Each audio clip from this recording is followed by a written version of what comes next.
Well, hello there, and welcome to the first chat for exploring reality, or exploring eternity, really. But see, that's the question. And the question being, what is eternity? I think even more today than in the past, people need to start remembering how we got here and why we're here. Too many people have lost sight of that.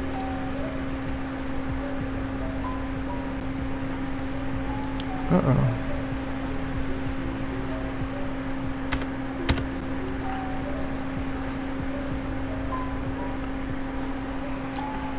So, let's go ahead and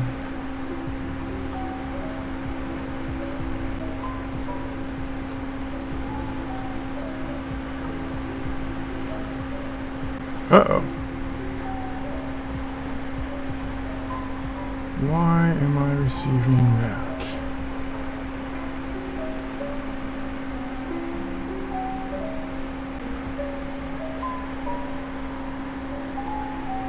Well, let's go ahead and get with it anyways. And let's go ahead and start with a prayer tonight. Matthew 6:19. Lay up treasures in heaven. I think that this is a good place to start with for tonight's discussion. Stop storing up treasures for yourself on earth, where moths and rust destroy and where thieves break in and steal.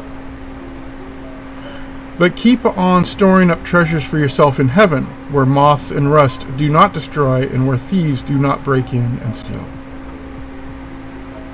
Because where your treasure is, there your heart will be also. The eye is the lamp of the body, so if your eye is healthy, your whole body will be full of light. But if your eye is evil, your whole body will be full of darkness. Therefore, if the light within you has turned into darkness, how great is that darkness? No one can serve two masters, because either he will hate one and love the other, or be loyal to one and despise the other. You cannot serve God and riches.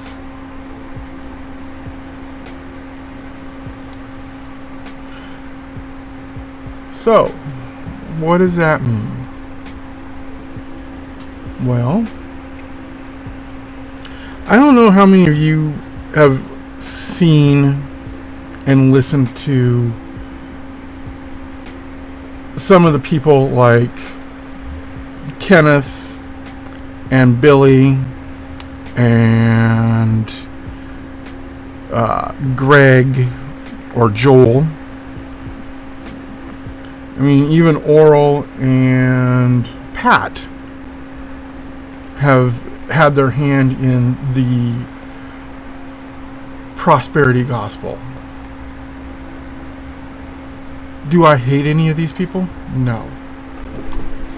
What I do, though, not like, is the fact that... Now let's adjust this just a little bit. This way I can kind of...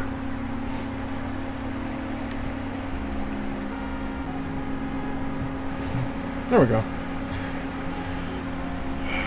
These men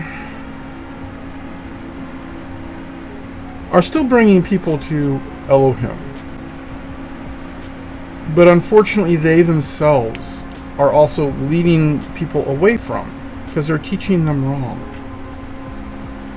They're teaching them that if you send your last $150, that $150 you need to pay a bill that without paying, you will lose a service that you need, whether it be power or your phone service or your electric, well, I already said power, but power, phone, water, any number of things, Or even that's the last 150 you needed to pay your rent. And now if you don't pay your rent, you're out on the street. But those men are going to tell you, you give me that $150 and in 2 weeks, God is going to give it back to you 3 times or 10 times more. Thing is Elohim. That is the name given to the Hebrew for the Christian God. So I would like to refer to him as Elohim from this point forward. Because honestly, those other creatures that are out there that Christianity labels demons, they were gods at one point in another religion. So when you just sling around the term God, they start listening too. Because they don't know which one you're talking to. So like, you want to address me, you would call me by my name. Even in the Bible it says to call him by his name. So in this case, Elohim. Now, Elohim doesn't really care about your time on earth, but yet he does. What he cares about is your experiences and how you treated everybody else. Because that positive energy from doing that is what he wants back when when your soul rejoins him at the end. So, with that being said, remember, your time on earth is but that to him. I mean, it's done before he, before anything. He has existed since before the existence of the earth, which, whether you want to believe the timeline in the Bible, which I've got plenty of things to say about that. I really do, because there's no way that the timeline fits. It really does not. But in the millions and millions of years that this earth has existed, you live, but on average, 80 to 100 years. You can live up to 120 if you treat your body right and live properly. Okay? Now, with that being said, why does he care about whether you have riches, of wealth, of money,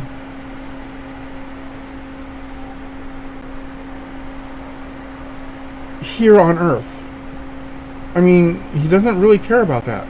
Just like he really doesn't care who the president of the United States is, because the United States is just one territory on his earth, on this planet that he created or had created. And with that being said, how can you think that he can really care about a blink of an eye's worth of a presidency? The couple of blinks that it takes for your life on whether or not you had millions of dollars in your pocket and could spend it on everything, thus having instant gratification always. Saying, oh, I don't need anything, I have everything always. Well, Elohim does like to hear that, to know that he has provided for you. But as a result also, he really does not care whether or not you were driving a Lamborghini or walking. Matter of fact, he might actually appreciate you walking more than driving a Lamborghini or driving a Rolls Royce.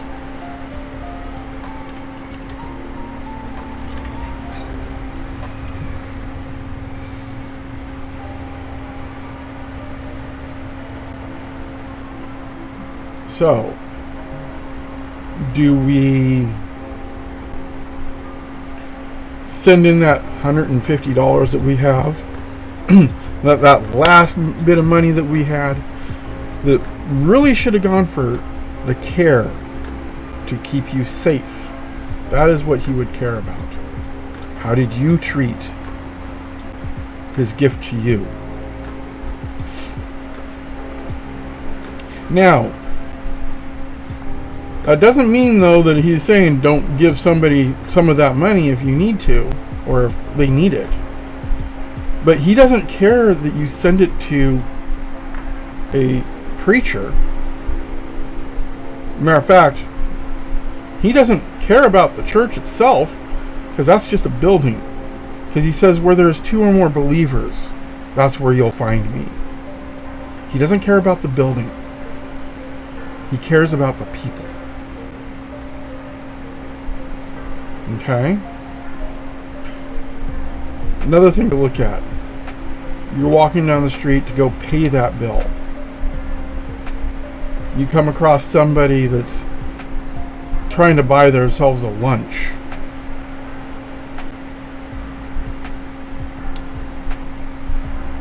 And you're like going, I don't have enough money, but I want to buy him or buy her that sandwich because that would be the right thing to do. That's when you give. You can walk up and go, hey, what's up? And then they say, oh, well, I'm like short for buying, something to eat. Oh, how much are you short? $1.50. Oh, now you went from having to spend that $150 that you were last needing. Oh, somebody only needs $1.50. You know what? I'll go ahead and do that. I'll figure out something.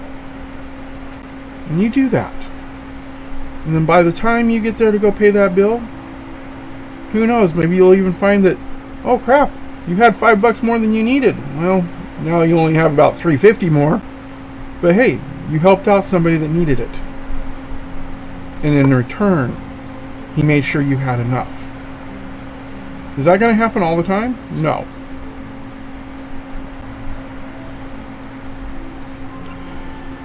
So,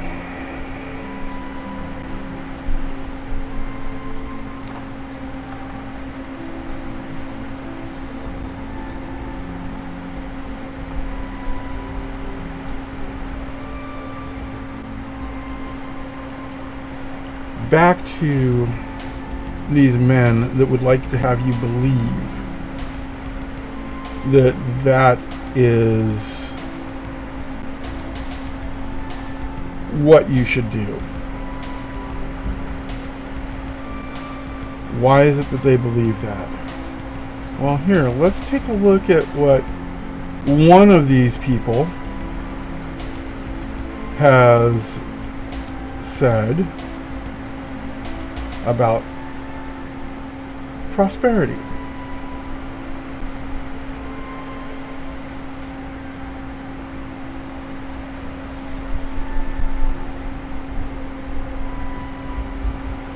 "60 scriptures about prosperity and success." Right here from kcm.org. That is Kenneth Copeland Ministries. Okay? Under Genesis 13:2. Abram was very rich in livestock, in silver, and in gold. Let's go ahead and go take a look at that particular passage. Let me make sure of something.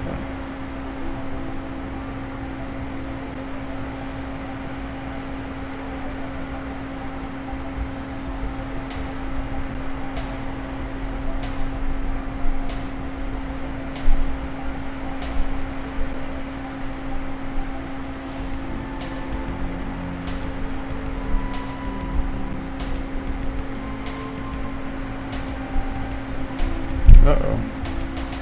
Give me a second here.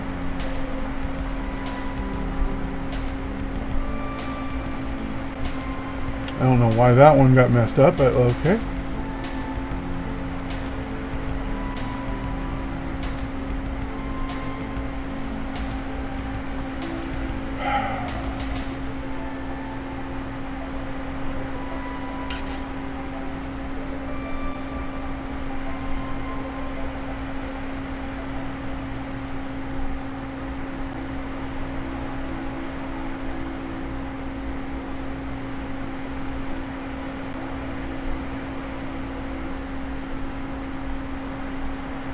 Bear with me one moment, please.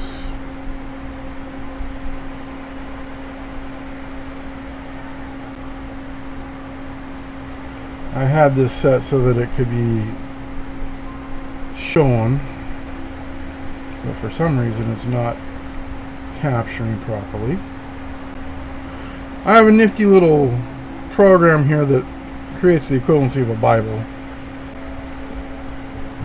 Oh, I see what I did wrong. Never mind. There we go. I apologize, folks. I'm still learning how to make this work right. So, let's go ahead and come down here to...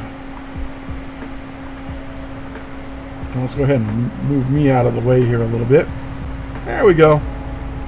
So let's go ahead and look back over there at Genesis 13. And that was also...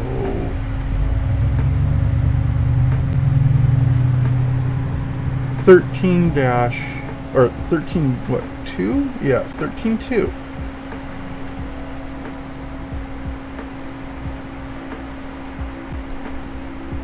Now Abram had become quite wealthy in livestock, silver, and gold. Okay, that was accurate. But let's see what all it says around that, not just one little piece of that scripture.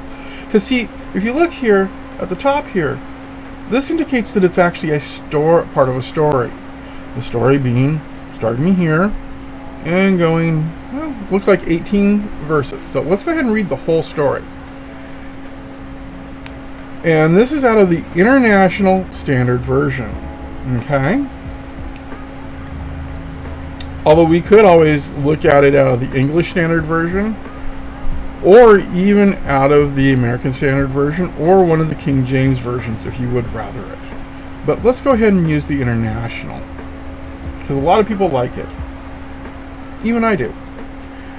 Abram traveled from Egypt along with his wife and everyone who belonged to his household, including Lot, to the Negev. That's a name or a word I'll want to look up later. Matter of fact, let's go ahead and do that.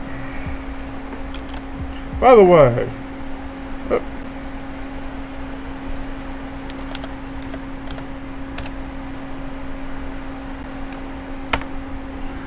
now Abram had become quite wealthy in livestock, silver, and gold, like Kenneth had said. He journeyed by stages from Negev to Bethel. Oh, Negev is a region, okay. Guess I should have read a little bit more on that one, right? Everybody needs to study and restudy. This book, though, is just that, a book. You're going to want to fight me over this, I'm sure. Some of that is the fact that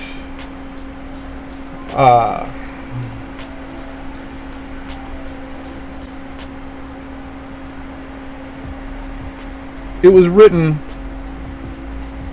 by men. Maybe they were dictated to by Elohim, yes. He said, "This is my word, write it down." I don't think he actually said write it down. He might have had them carve something in things, but I don't think at the time that this was first happening that they really had a written language that everybody could write. So more than likely it is probably, here is my words, learn them and tell everyone. The reason I can understand that is as a Native American, that is how our history and our beliefs are still passed down. So let's get back to this. He journeyed by stages from Negev to Bethel, the place where his tent had formerly been, between Bethel and Ai, where he had first built an altar, where Abram called on the name of the Lord. Lot, who was traveling with Abram, also had flocks of sheep, other herds, and tents. But the land could not support them living together because they had so many livestock that they could not stay together. Yes, I do sometimes have problems reading. There was strife between the herdsmen in charge of Abram's livestock and the herdmen in charge of Lot's livestock. Also, at that time, the Canaanites and the Perizzites were living in the land. It's an interesting word. I wonder if I'm pronouncing it right. So Abram, which I'm sure is probably Abraham, but Abram told Lot, "Please, let's not strife between you and me, or between your herdsmen and my herdsmen, since we are relatives. Isn't the whole land available to you? Let's separate. If you go to the left, then I will go to the right. If you go to the right, then I will go to the left." Lot looked around and noticed that the whole Jordan plain as far as Zorah was well watered, like the garden of the Lord, or like the land of Egypt. This was the land the Lord destroyed, Sodom and Gomorrah. So Lot chose for himself all the Jordan plain. Then Lot traveled eastward, and they separated from each other. So Abram lived in the land of Canaan, while Lot settled in the cities of the plain, setting up his tent in the vicinity of Sodom. Now that the men of Sodom were particularly evil and sinful in their defiance of the Lord. After Lot had separated from Abram, the Lord told Abram, "Go off to the north, south, east, and west from where you're living, because I'm going to give you and your descendants all of the land that you see forever. I'll make your descendants as plentiful as the specks of dust of the earth, so that if one could count the specks of dust of the earth, then your descendants could also be counted. Get up, walk throughout the length and breadth of the land, because I'm going to give it to you."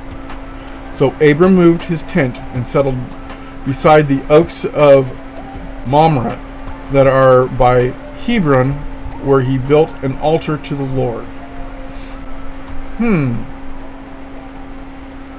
Funny, in that story, I don't see anything about Elohim giving him more gold or silver, or even more livestock. He gave him land to raise his livestock on, and to allow his family to grow. Now, does that mean he actually wrote out, say, a deed and gave it to Abraham? Or as this story says, Abram? No. I think what he meant, and I'm pretty sure of it, is go forth, the land out there, find somewhere there's nobody, and live. Okay? So let's go ahead and take another look at this prosperity.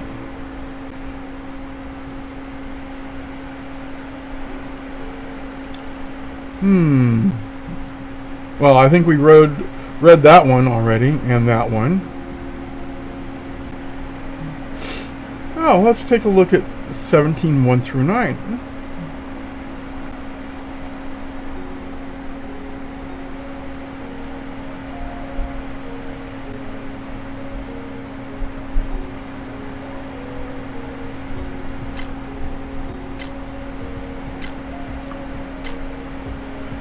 Now that one actually goes through 14. And this story is Abraham and the covenant of circumcision. Now let's study this word real fast. What does covenant mean? Quite frankly, all covenant means is an agreement or a contract between two or more people. In this case, Elohim had a contract with Abraham to circumcise the boys. And this was to mark them as Elohim's people. I mean, back then, really didn't have cell phones and things like that. Could always brand people and tattoo them and things like that, but that was usually used for the slaves. Okay, so let's go ahead and start off with this story. When Abram was 99 years old, the Lord appeared to Abram and announced, "I am God Almighty. Live in constant awareness that I'm always with you and be blameless." Interesting. "I establish my covenant between me and you, and I'll greatly increase your numbers." He doesn't say he's going to give him more money. He's going to increase his numbers. That means more children. Then Abram fell to the ground as God continued speaking to him. Yeah, must have been kind of loud early in the morning. "Look, I've made a covenant with you. You will be the father of many nations.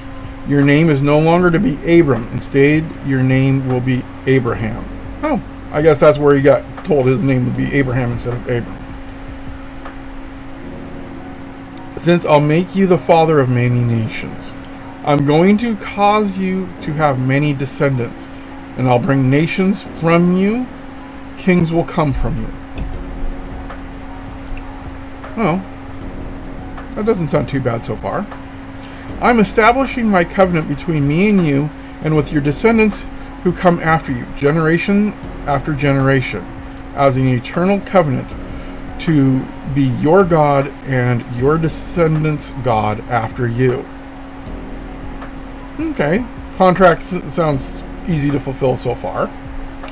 "I'll give to you and your descendants the land in which you have traveled, all the land of Canaan, as an eternal possession. I will be their God." Okay, so basically he's, again, still not saying he's going to give them any money, but he's going to give them many children and land to have those children on. God continued to speak to Abraham. "You and your descendants who are born in the future are to be kept, or are to keep my covenant. That is, you and your descendants, generation after generation." Okay. So, yeah, it sounds like prosperity, but nowhere in there up to this point, which, well, let me go back and double check. Yep, that was only to be up through 1 through 9, just for that part. Okay. So let's go ahead and take a look at the rest of that story.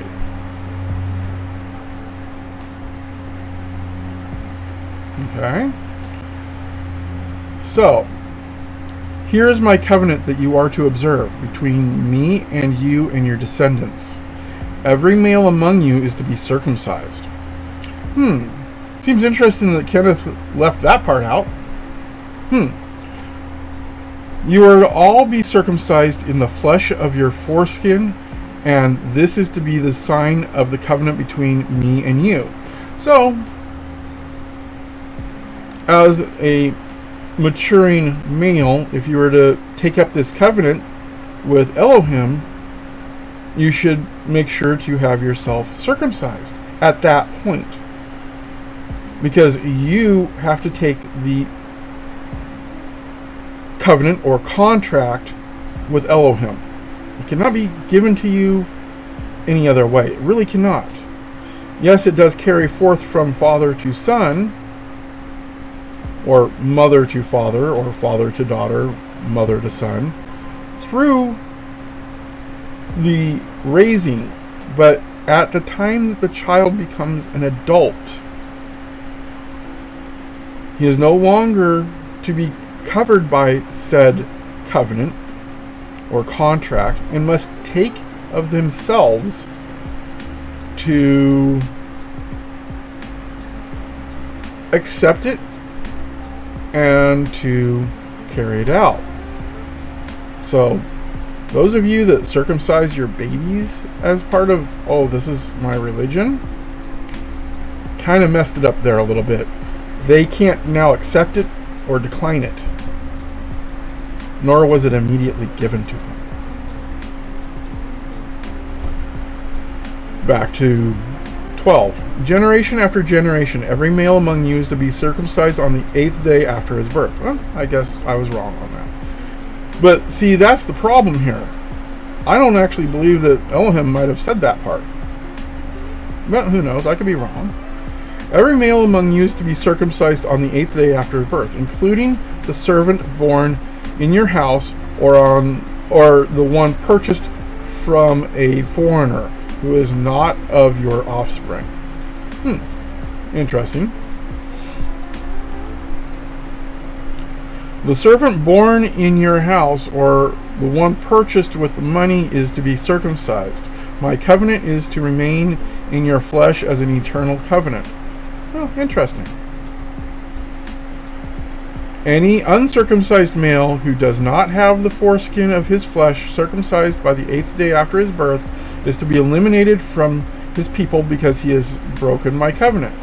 Well, I don't see how the baby could break the covenant, but it doesn't say to kill him. It says to be eliminated. I'd say that maybe that means send him away to be raised by. But, okay, nowhere in those first 14 of Genesis 17, any of those first 14 verses, sure, they speak about prosperity and what the covenant really is, that's prosperous. But funny that that got left out.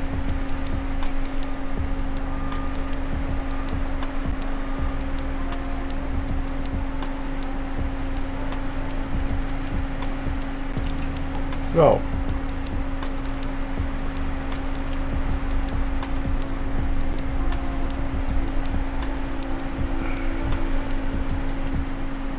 let's take a look at one more.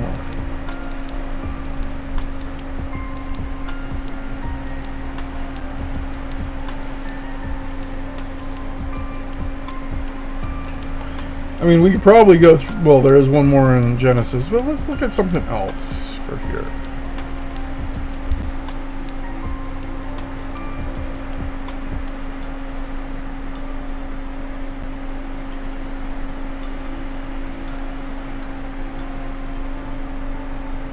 I mean, even looking over these, I don't see any actual money promised in any of them.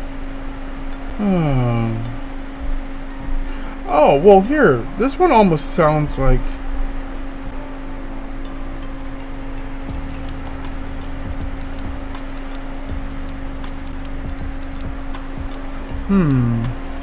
Let's go ahead and take a look at 1 Kings 2 through 3. So let's look at 1 Kings.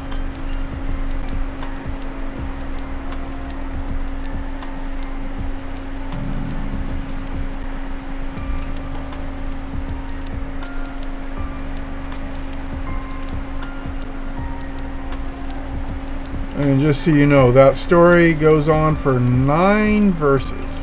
Not bad.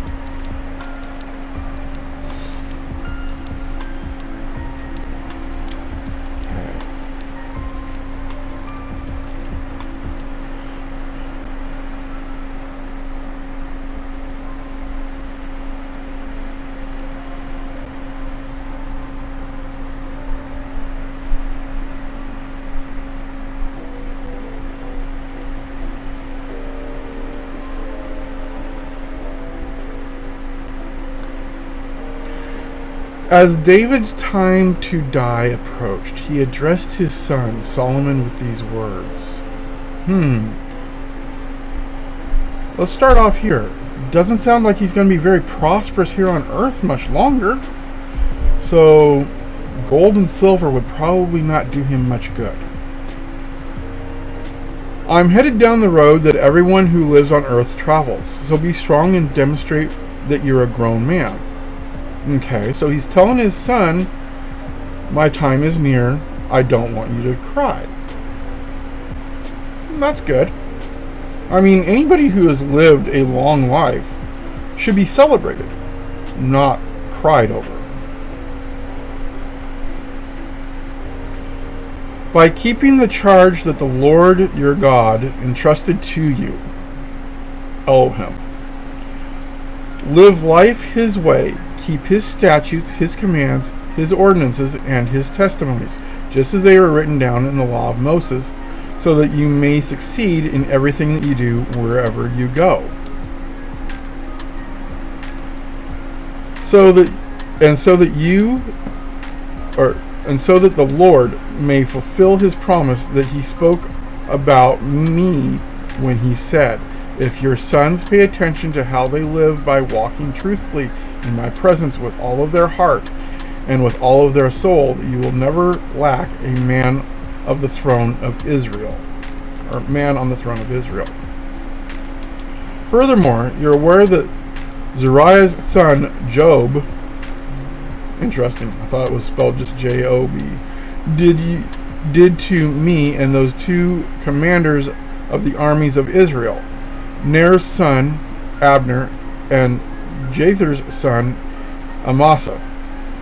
Probably mispronouncing these, but we'll go with it for now. Whom he killed, and how he shed the blood of wartime during times of peace, staining the very belt he wears around his waist and the sandals he wears on his feet. Sounds like murder. So act consistently with your wisdom and don't let him die as a peaceful old man. Interesting. Maybe that's meaning that he should be executed, but we'll get to that in some other story. We'll find out. Be gracious to the descendants of Barzil and Gileadite. I'll learn to pronounce that better in time. And provide for them in your household, because they helped me when I had to run from your brother Absalom. Pay attention now that you have with Jerah's son Samuel, the descendant of Benjamin from Bahurim. He chased me violently, and the day when I had to leave for Mahanaim, when he visited me at the Jordan River. I made an oath to the Lord that day, Elohim, to the Lord, and told him, I won't execute you with a sword, but don't let him off unpunished, since you're a wise man and you'll know what you need to do to him. Find a way that he dies in his old age by shedding his blood. Sounds like an ordered execution, just not yet. So I'm going to leave this for a few minutes.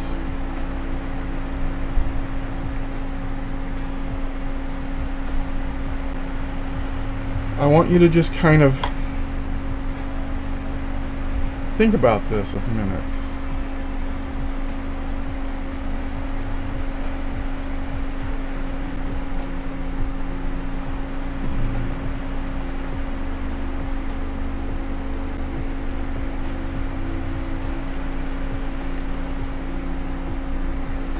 I mean,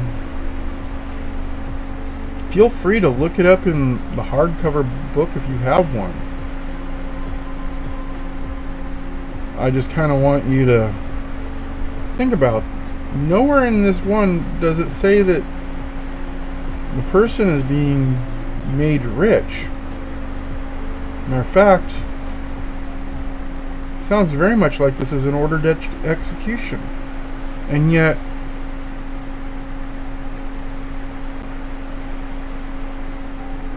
Mr. Copeland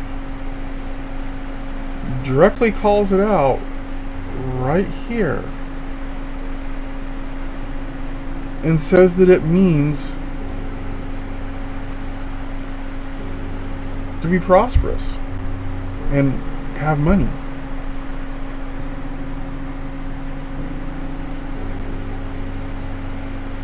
And the thing is a lot of the others, like Mr. Copeland,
So, with that in mind,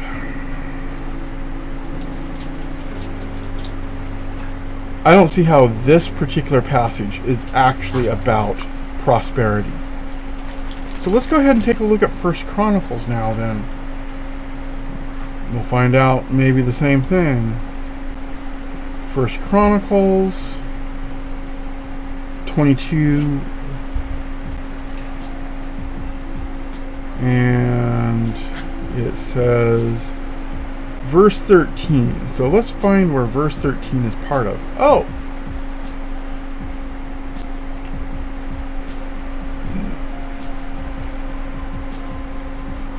Verse 13 falls within Solomon charged to build the temple. And 13 is down here, and it goes to 19, and starts at 6. So let's take a look at this. I mean, the last one, the prosperity was actually a murder. Well, an execution. I mean, the guy did something wrong in the first place, too. Later, David called for his son Solomon, and he directed him to build a temple to the Lord God of Israel, Elohim. David addressed Solomon, I have attempted to build a temple to the name of the Lord my God. Or to the name of the Lord my God. But this message from the Lord came to me telling me, you have shed a lot of blood and fought great battles. You won't be building a house for my name, since you have shed so much blood on the earth in my sight. But look, a son born to you will live comfortably, because I will give him rest from all his enemies that surround him on every side, since his name will be Solomon. I will give peace and quiet for Israel during his lifetime. Okay, that sounds actually kind of good. He built a temple. He will build a temple to my name. He will be a son to me. I myself will be a father to him, and I will secure his royal throne in Israel forever. So now, my son, may the Lord be with you, so that you are successful in constructing the temple of the Lord your God, just as he has spoken about you. Only may the Lord give you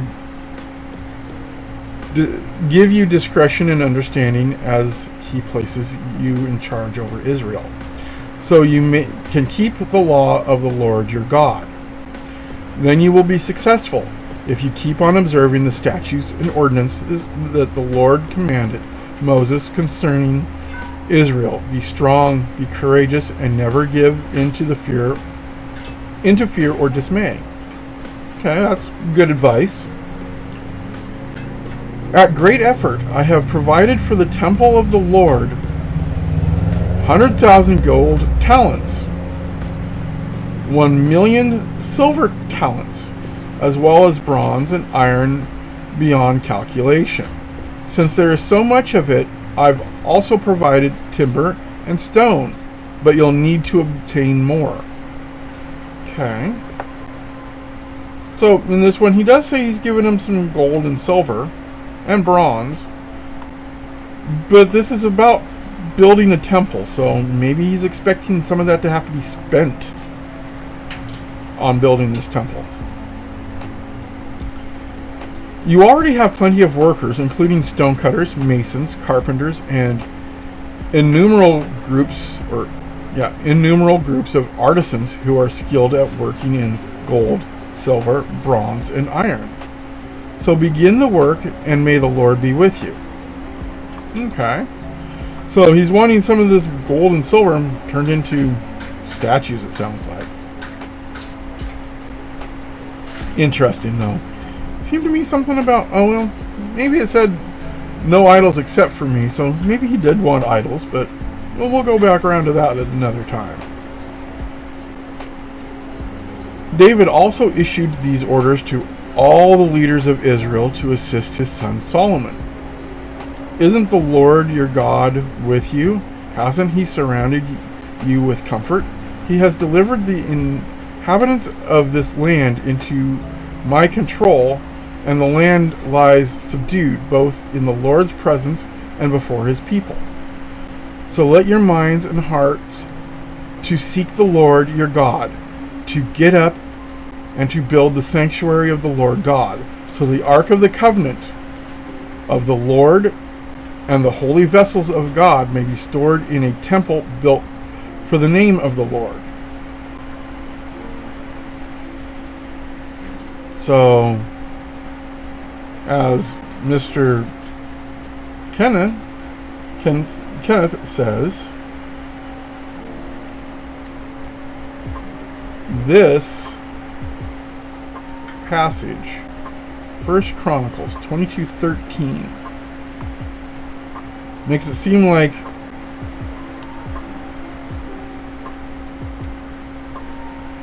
did I read the wrong one? Because that one's saying Moses.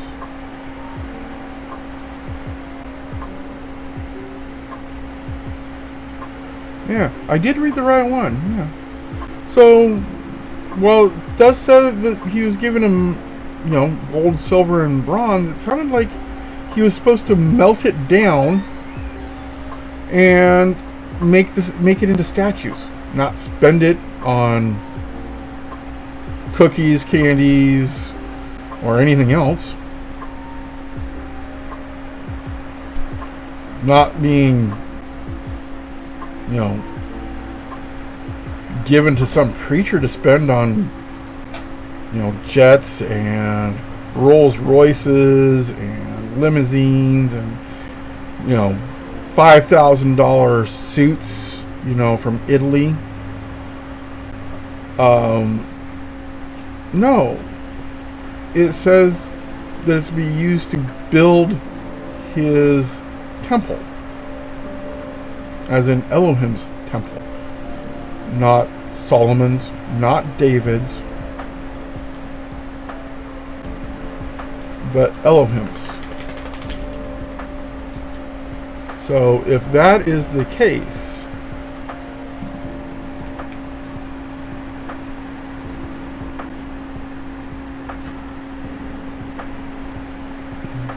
there we go. I'm trying to find the right position for that, really. So if you're one of these ones that likes to listen to these guys, and trust me, personally, I have listened to these guys since I was very, very young. I even remember when Oral Roberts said that if you don't give me 26 million, I think it was, that God is going to call me home. And yet, and he gave a date. That date came and passed. He finally died of old age years and years and years later. If he even died, I can't remember if he's even alive or not. It's been that long since I've last paid attention to him because of things like that. I want you to realize they're not truly teaching you prosperity. They might quote prosperous passages, but if you go and read the whole story, which is what I'm going to suggest you guys do, that you're going to learn that they didn't do what it says. It has nothing to do with money. At least not in that way.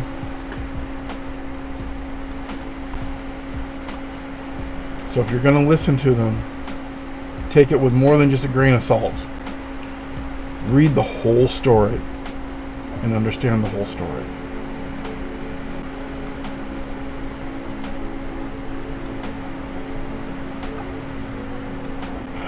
So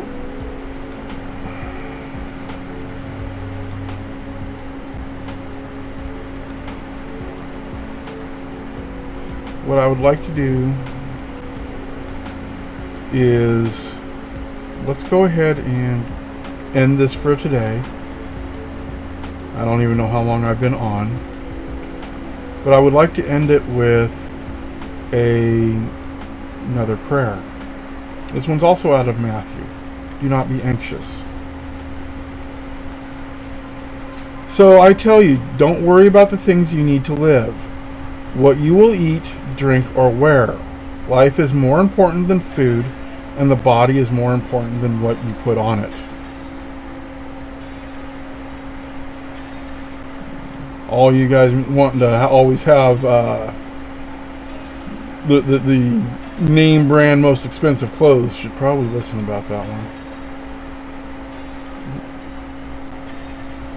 Okay. Look at the birds. They don't plant, harvest, or save food in barns, but your heavenly Father feeds them. Don't you know you are worth much more than they are? You cannot add any time to your life by worrying about it. No, you really can't. And why do you worry about the clothes? Look at the wildflowers in the field. See how they grow? They don't work or make clothes for themselves. But I tell you that even Solomon, the great and rich king, was not dressed as beautifully as one of those flowers. Or these flowers, excuse me. If God makes what grows in the field so beautiful, what do you think He will do for you? It's just grass. One day it's alive, and the next day someone throws it into a fire. But God cares enough to make it beautiful. Surely He will do much more for you. Your faith is so small. Don't worry and say, what we will eat, or what we will drink, or what we will wear. That's what those people who don't know God, or Elohim, are always thinking about. Don't worry, because your Father in heaven knows what you need knows that you need all these things. What you should want most is Elohim's kingdom, and doing what He wants you to do. Then He will give you all those other things you need. So don't worry about tomorrow. Each day has enough trouble of its own. Tomorrow will have its own worries.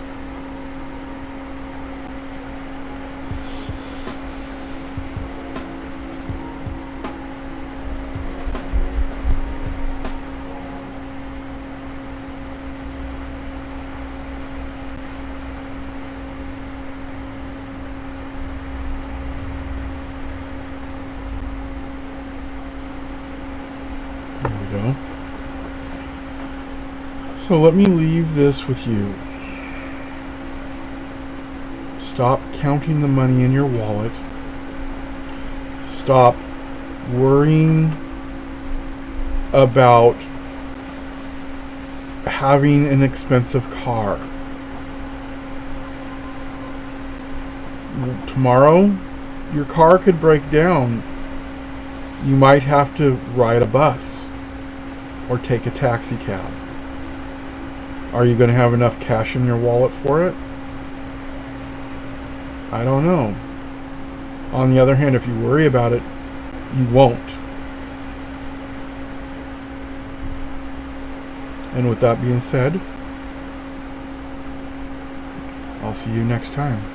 Or, I won't see you guys as much as hopefully you see me. Good evening.